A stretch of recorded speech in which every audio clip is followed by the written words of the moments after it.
Families of animals form, united by customs and rituals that are handed down through the generations.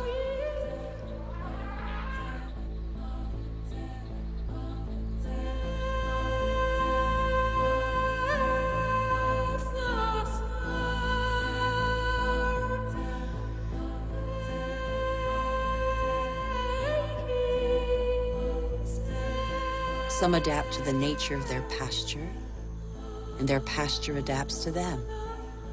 And both gain. The animal sates its hunger, and the tree can blossom again.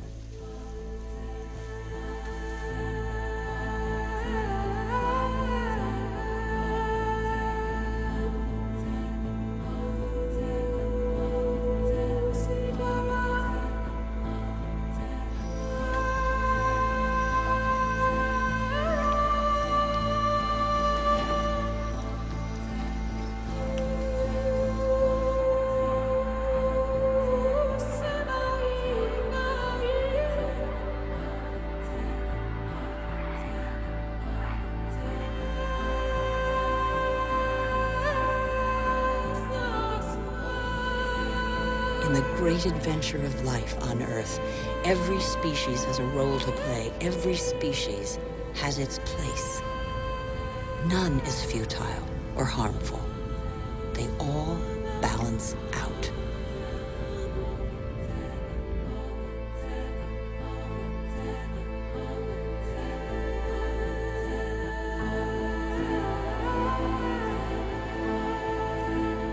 And that's where you, Homo sapiens, wise human, enter the story. You benefit from a fabulous 4 billion-year-old legacy bequeathed by the Earth.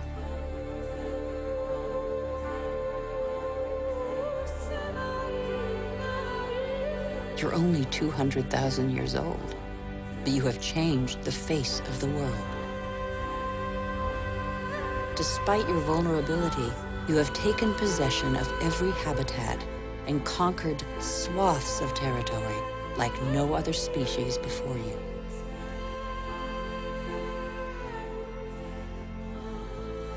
After 180,000 nomadic years, and thanks to a more clement climate, humans settled down. They no longer depended on hunting for survival. They chose to live in wet environments that abounded in fish, game, and wild plants, there where land, water, and life combine.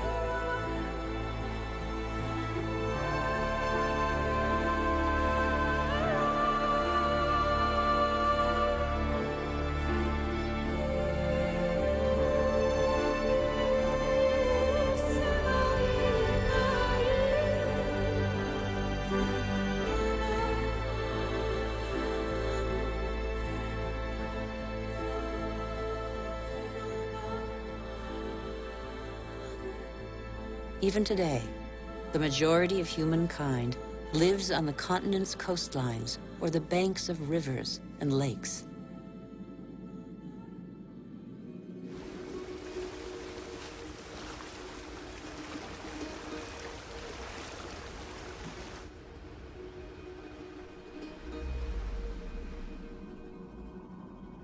Across the planet, 1 person in 4 lives as humankind did 6,000 years ago.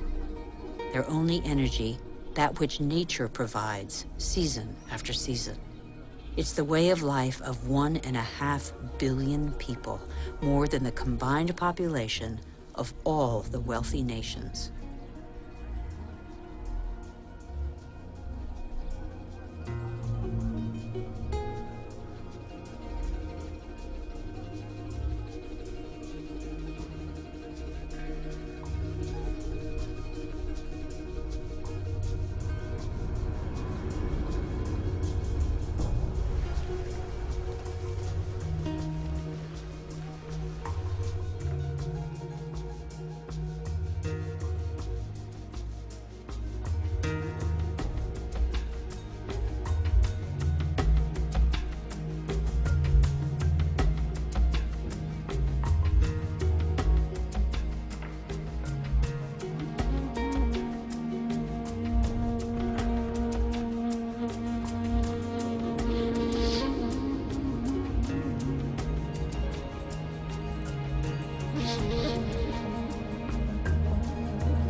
But life expectancy is short, and hard labor takes its toll.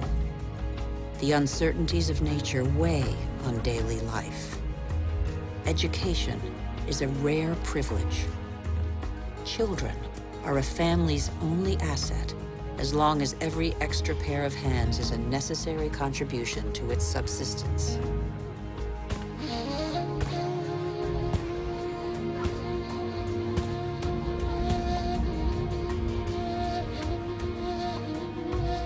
Humanity's genius is to have always had a sense of its weakness. The physical energy and strength with which nature insufficiently endowed humans is found in animals that help them to discover new territories.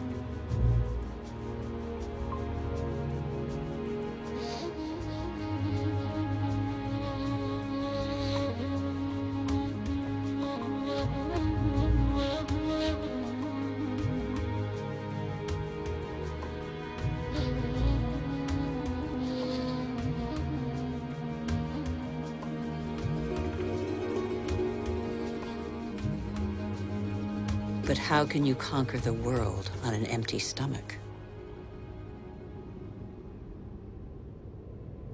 The invention of agriculture turned our history on end. It was less than 10,000 years ago. Agriculture was our first great revolution.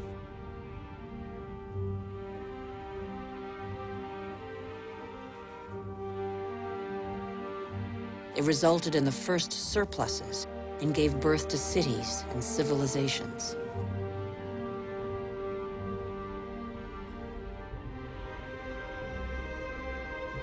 The memory of thousands of years scrabbling for food faded. Having made grain the yeast of life, we multiplied the number of varieties and learned to adapt them to our soils and climates.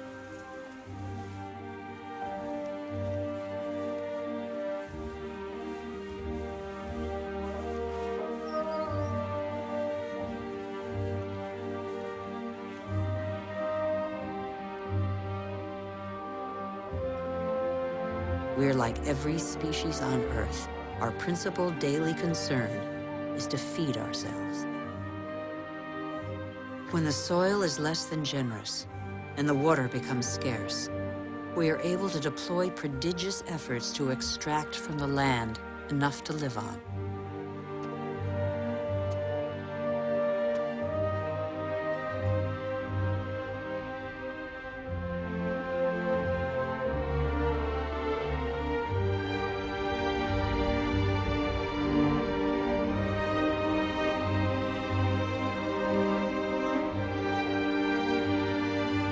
Humans shape the land with the patience and devotion that the earth demands in an almost sacrificial ritual performed over and over. Agriculture is still the world's most widespread occupation. Half of humankind tills the soil, over 3/4 of them by hand.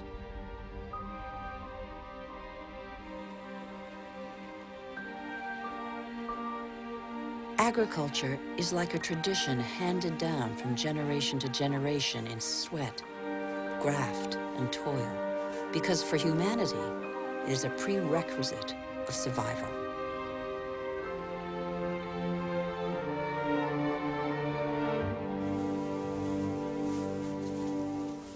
But after relying on muscle power for so long, humankind found a way to tap into the energy buried deep in the earth.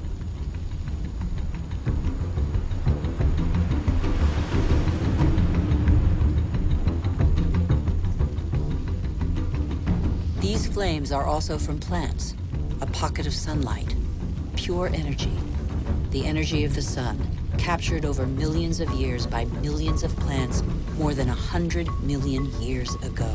It's coal, it's gas, and above all, it's oil.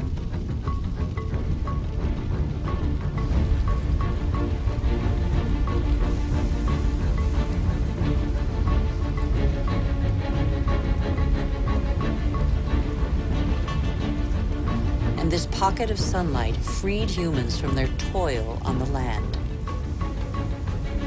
With oil began the era of humans who break free of the shackles of time. With oil, some of us acquired unprecedented comforts. And in 50 years, in a single lifetime, the Earth has been more radically changed than by all previous generations of humanity.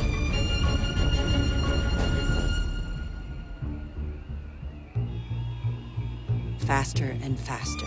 In the last 60 years, the Earth's population has almost tripled, and over 2 billion people have moved to the cities. Faster and faster.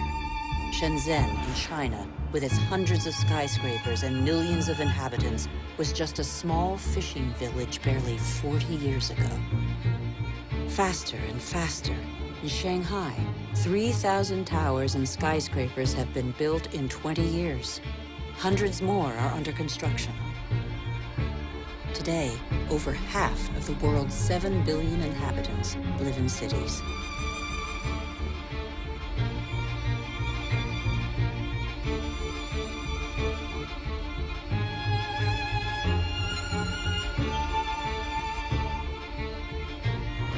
New York, the world's first megalopolis, is the symbol of the exploitation of the energy the Earth supplies to human genius. The manpower of millions of immigrants, the energy of coal, the unbridled power of oil.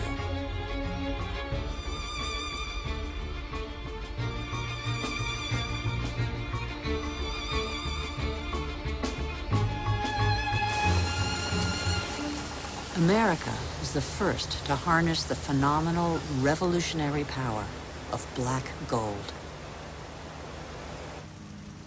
In the fields, machines replaced men. A liter of oil generates as much energy as 100 pairs of hands in 24 hours. In the United States, only 3 million farmers are left. They produce enough grain to feed 2 billion people. But most of that grain is not used to feed people. Here, and in all other industrialized nations, it's transformed into livestock feed or biofuels.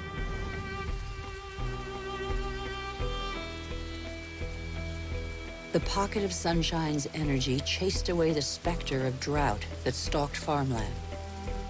No spring escapes the demands of agriculture, which accounts for 70% of humanity's water consumption. In nature, everything is linked. The expansion of cultivated land and single-crop farming encouraged the development of parasites. Pesticides, another gift of the petrochemical revolution, exterminated them. Bad harvests and famine became a distant memory. The biggest headache now was what to do with the surpluses engendered by modern agriculture. But toxic pesticides seeped into the air, soil, plants, animals, rivers, and oceans. They penetrated the heart of cells similar to the mother cell that is shared by all forms of life. Are they harmful to the humans that they released from hunger? These farmers, in their yellow protective suits, probably have a good idea.